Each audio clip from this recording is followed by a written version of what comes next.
Hey guys, I hope I don't look that tired because, well, I wasn't.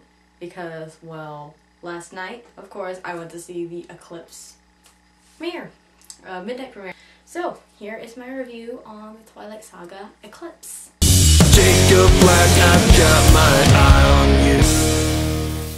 I have very minimal negative stuff. They're not as big as the ones in New Moon. They're very little because Eclipse, I think, was the best one out of the whole saga so far. Leah, her acting, it was great, okay? It was great. The thing was, she seemed a bit too self-absorbent. I know she's trying to prove herself best. And yeah, they said that in, like, Breaking Dawn in Eclipse, but she seems like she doesn't even care much anymore. It's not the actress's fault. I'm guessing that it's the script to blame on that.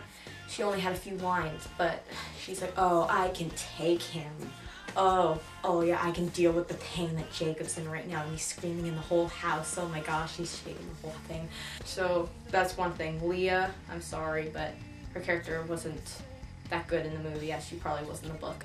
Jacob kissing Bella, my favorite scenes in the whole book. A bit too fast in the movie. Obviously in the book, because it's like 3 pages long, it seems longer, but I think in the book movie it's a bit too short. He technically throws himself onto Bella as soon as she asks him. It's slower. But obviously they can't make a 20-hour movie just about that. They never mentioned Bree's name. They zoom in on her face how many times in the whole movie, but they never said her name was Bree. Jane got to talk to her and everything. But apparently, they never said her name. They never asked her what her name was. She just said, "You missed one. Who created you?" What's her name? Why is she important? Why do they keep zooming in on her? That's what a lot of people would think if they haven't read the books or the magazines or anything like that. One of the good parts that I thought was awesome was you got to see Jacob get attacked when the newborn got Leah, but then Jacob protected her and he broke all the ribs and everything. I thought that was awesome. The thing was, when Jacob turns back to human and Bella's there, she sees him naked. That was kind of weird. I didn't enjoy it, but you could tell. The thing, Seth is a very important character. I understood why they didn't put him in New Moon, even though Seth was barely there. As human, you only see him once, which would be a bonfire. Second time, you see him as a wolf. And that was the biggest scene he pretty much had. So sorry all you Seth fans that are watching this, because your man is barely in the movie. Billy Burke, aka Charlie. Your acting, I'm sorry, it's horrible. In the book, Charlie seems a bit more, oh yeah? There are 2 plane tickets. Oh, okay. You go and run off with Edward, I don't care. Don't do much arguing. I can even imagine him Breaking Dawn. Oh my god, you're pregnant. In New Moon, one of the additional scenes, as you guys all know, was Bella slaps Paul. In the movie Eclipse and in the book Eclipse, Bella punches Jacob and she breaks her hand. Why didn't she break her hand when she slapped Paul? She was so angry. She punched Jacob in comparison to her slapping Paul, but it was enough to make Paul angry, wasn't it? I mean, didn't you at least broke something? Through all of the whole Twilight Saga, they mentioned Jacob's 1986 Volkswagen Rabbit. They never talk about it. Unlike in New Moon or Eclipse, they talk a little bit about it at least. One thing about the costume, Esme. She was barely in the movie, but other than that fact, that's bad. Why is her hair black? I know they never mentioned about her hair, I don't think, in Twilight. But through all the movies, Esme has reddish, orangish, brownish hair. Her hair's black in Eclipse. Vampires even dye their hair. That's probably Elizabeth Reeser's fault, not the costume designer.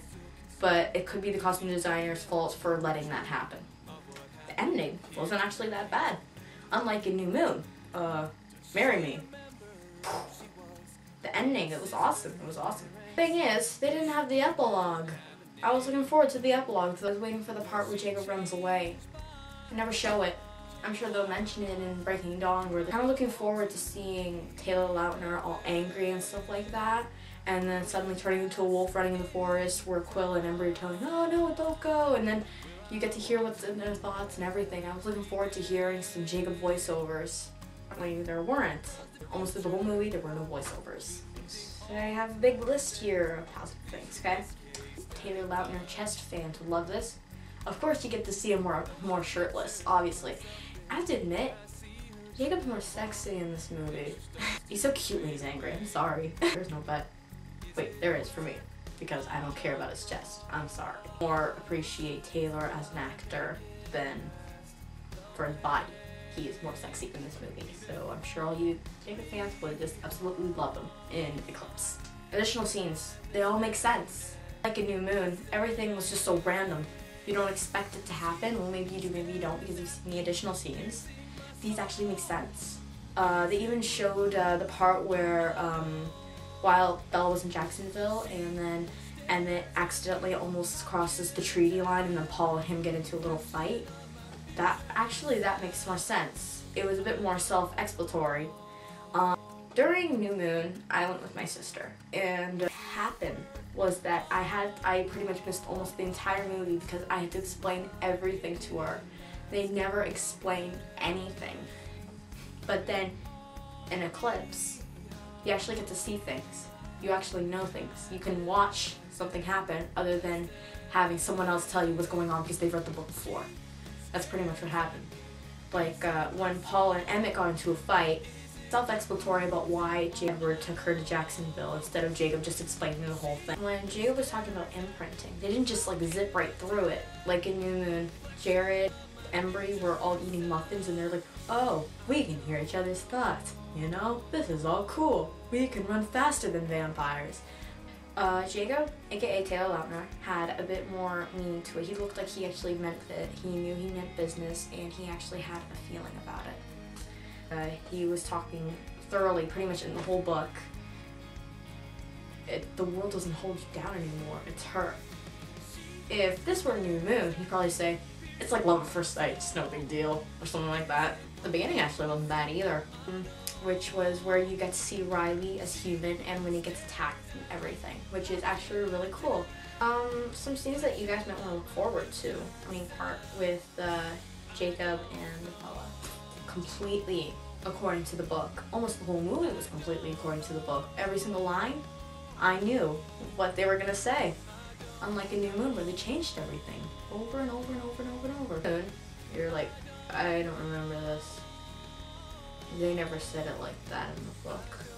Everything's going way too fast. This one, they take their time with everything. One funny part that they added in, and I actually thought it was hilarious. We'll get them to the tent. And then they never said space heater or anything like that. But he's like, I am hotter than you. Well, in the movie, they don't go the same order as the book, rather. But wherever they put it in a different place, it makes sense. Like with Rosalie's story, obviously they have a shortened version.